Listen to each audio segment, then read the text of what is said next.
Hello friends, welcome to Praveen study point. दोस्तों, आज हम पढ़ने वाले हैं इस वीडियो में यूजी सेमेस्टर 1 के एक बहुत ही इम्पोर्टेंट क्वेश्चन, प्राचीन भारतीय इतिहास के स्रोत क्या हैं। ठीक है दोस्तों, सेमेस्टर 1 के हर एग्जाम में ये इस चैप्टर से एक क्वेश्चन पूछा जाता है।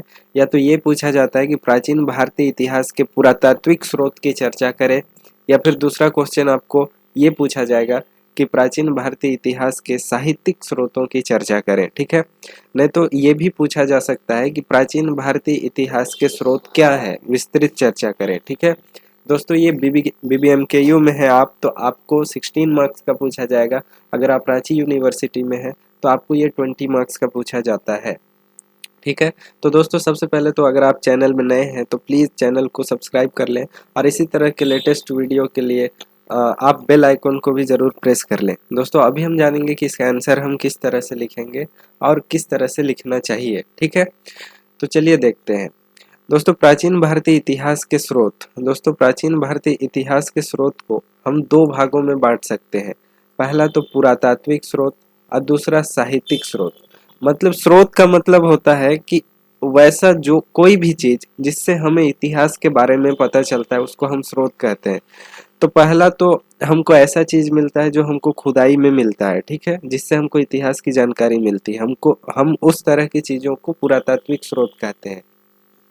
और जो लिखने पढ़ने वाला चीज है जिससे हमको इतिहास की समझ होती है, इतिहास की जानकारी मिलती है, उसको हम साहित्यिक स्रोत बोलते हैं।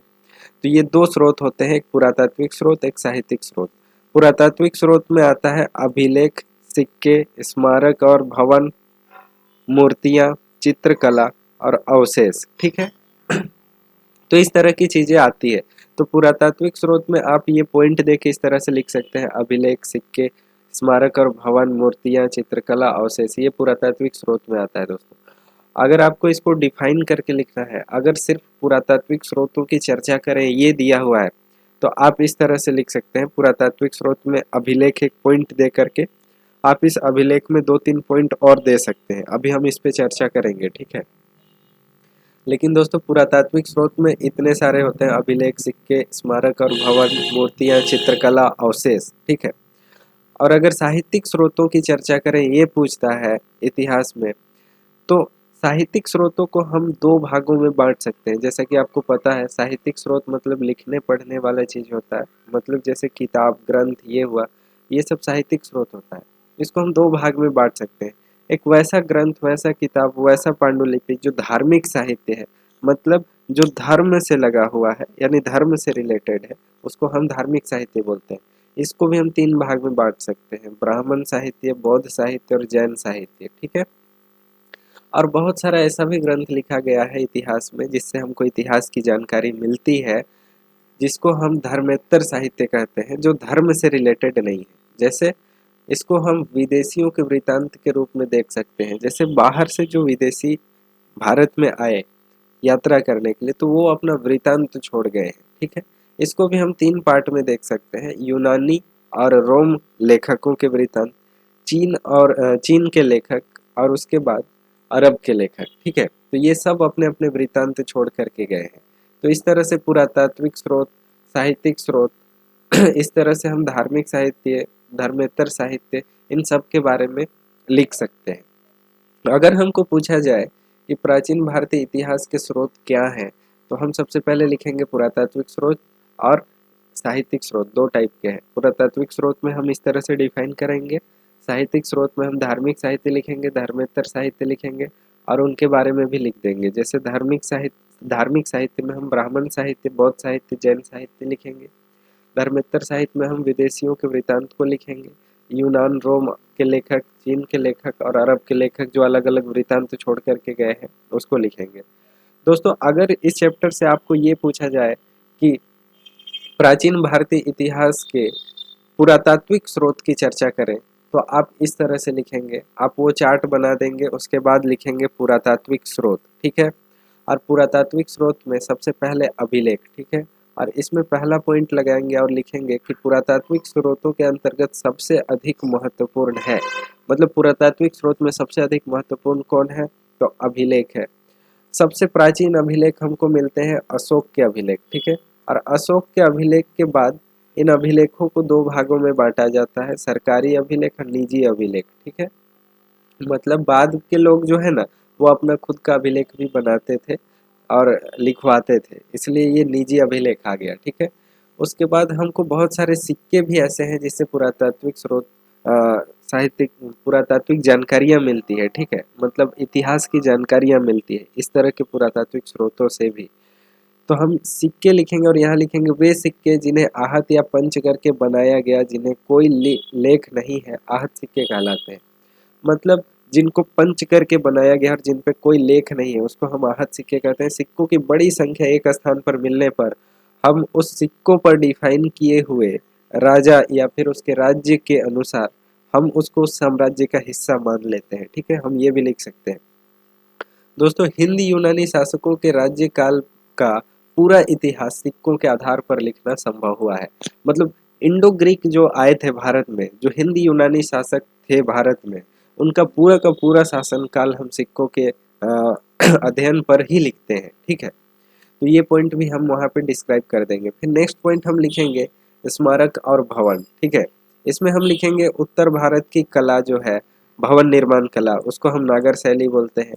दक्षिण भारत की कला जो है उसको हम द्रविड़ शैली बोलते हैं।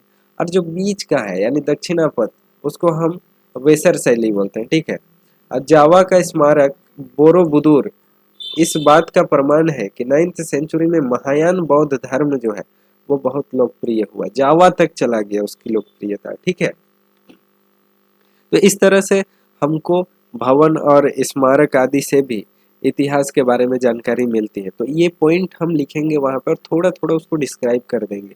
अगला पॉइंट हम लिख सकते हैं मूर्तियाँ। तो हम इसमें लिखेंगे कि कुषाण काल की मूर्तियों में हमको विदेशी प्रभाव देखने को मिलते हैं। फिर गुप्त काल की मूर्तियों में अंतरात्मा और मुखाकृति में सामंजस्य हमको दिखाई देता है। फिर भरहुत, बोधगया, सांची और अमरावती जैसे जगह पर जनसाधारण की जीवन की अति सजीव झांकी हमको देखने को मिलती है वहाँ की मूर्तियों में। ठीक है, तो इससे हमें उस समय की सामाजिक और सांस्कृतिक जीवन का पता चलता है, उस समय की संस्कृतियों का पता चलता है कि किस तरह का समाज उस समय में एग्जिस्ट करता था। ठीक है, उसके बाद हम वहाँ की चित्रकला को नेक्स्ट पॉइंट में लिख सकते हैं कि तत्कालीन जीवन की झलक हमको मिलती है, उस समय की जीवन किस तरह से थी, जीवन स्थिति उसकी झलक हमको मिलती है, उस समय के समाज का पता चलता है। अजंता जैसे जगह में हम देखते हैं कि मनोभावों की सुंदर अभिव्यक्ति की गई है। गुप्त काल की चित्रकला को अगर हम देखें तो कलात्मक उन्नति का पूर्ण आभास हमको वहां से मिलता है। और अवशेष लास्ट में अगर हम ये पॉइंट लगा दें तो ये भी हमारा गलत नहीं होगा, ये बहुत बढ़िया पॉइंट रहेगा। इसमें हम ये लिख सकते हैं कि विकास प्रक्रिया की पूरी जानकारी हमको इन अवशेषों से मिलती है और इतिहास की पुष्टि कर सही चित्र प्रस्तुत करता है अवशेष। मतलब साहित्यिक स्रोतों से हमको जानकारी तो मिलती है इतिहास की, लेकिन उसकी सटीक पुष्टि नहीं होती है। उसकी पुष्टि हम मतलब उसका सही विवरण हम अवशेषों से ही करते हैं। मतलब हम पहले साहित्यिक स्रोतों को पढ़ते हैं कि उसमें लिखा क्या हुआ है, उसके बाद हम उसको खुदाई करके मिलान करते हैं कि खुदाई करने से भी क्या पुरातात्विक अवशेषों से भी वही जानकारी मिल रही है। अगर दोनों मिल जाता है तो हम उसको एक ऐतिहासिक जानकारी के तौर पर लेते हैं। ठीक है, जैसे महाभारत का युद्ध अगर हम खुदाई में देखें तो 900 BC में मिला है। ठीक है, लेकिन साहित्यिक स्रोतों के आधार पर कुछ अलग मत है। ठीक है, तो इस तरह से पुरातात्विक स्रोत जो है हमारे लिए कितना इम्पोर्टेंस रखता है, इतिहास की जानकारी के लिए कितना इम्पोर्टेंस रखता है, उसको हम थोड़ा सा और डिफाइन कर देंगे और उसके बाद हम निष्कर्ष लिख देंगे लास्ट में, ताकि हमारा आंसर पूरा का पूरा कंप्लीट हो जाए। ठीक है, और हमको पूरे के पूरे 16 मार्क्स मिल सके या फिर 20 मार्क्स मिल सके। ठीक है, पूरा का पूरा मार्क्स तो नहीं ही मिलता है किसी को भी, तो कम से कम 2-3 मार्क्स कट जाएगा, 15 मार्क्स, या फिर अगर 20 है तो 20 में से 18 मार्क्स मिल सके। ठीक है, हमको इस तरह से आंसर लिखना है। तो चलिए दोस्तों, आज का ये वीडियो यहीं पे कंप्लीट होता है। नेक्स्ट वीडियो में हम आपके लिए लेकर आएंगे इसी तरह का दूसरा सवाल जो कि बहुत इंपॉर्टेंट होगा एग्जाम के दृष्टिकोण से, और अगर आप उसको पढ़ करके जाते हैं तो आप संभावना ये रहेगी कि आप बहुत बढ़िया तरीके से उस आंसर को एग्जाम में लिख पाएंगे। ठीक है, और ये सब जो क्वेश्चन है वो 100% क्वेश्चन है जो सेमेस्टर 1 में पूछा जाता है। ठीक है, तो दोस्तों अगर आप चैनल में नए हैं तो प्लीज़ हमारे चैनल को सब्सक्राइब कर लें और इसी तरह के लेटेस्ट वीडियो के अपडेट के लिए हमारे चैनल की बेल आइकॉन को भी ज़रूर प्रेस कर लें, ठीक है। तो दोस्तों धन्यवाद, मिलते हैं नेक्स्ट वीडियो में, तब तक के लिए धन्यवाद, जय हिंद।